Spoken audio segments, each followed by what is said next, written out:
guys, and welcome back to the channel. Today is day 5 of our Thanksgiving prep. It is the Tuesday before Thanksgiving. Now the things that you can prep ahead are things like pudding for your chocolate pudding.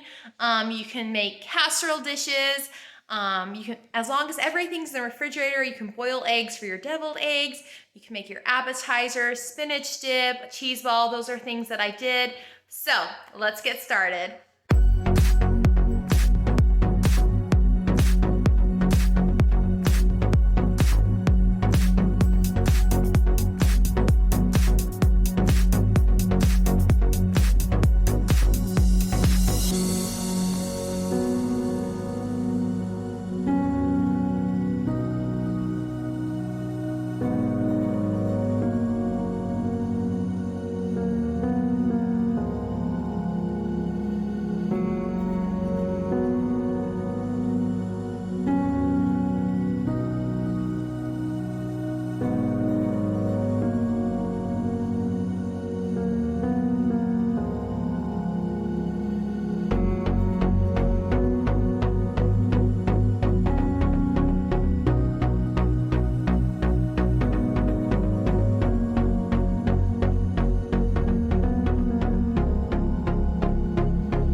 Hey guys, thank you so much for coming along with me as I prepped all that food for Thanksgiving. It's going to be a lot easier if you do it that way. The food's going to last. It's in the refrigerator staying cold. So if there's anything that you can think of that can be refrigerated and be cooked Thanksgiving Day, totally prep it ahead of time. It will not only be less stressful for you, but you'll enjoy Thanksgiving and others as well. You won't have such a big mess to clean up. Okay, thank you so much for watching. Subscribe, and I'll see you tomorrow. Bye!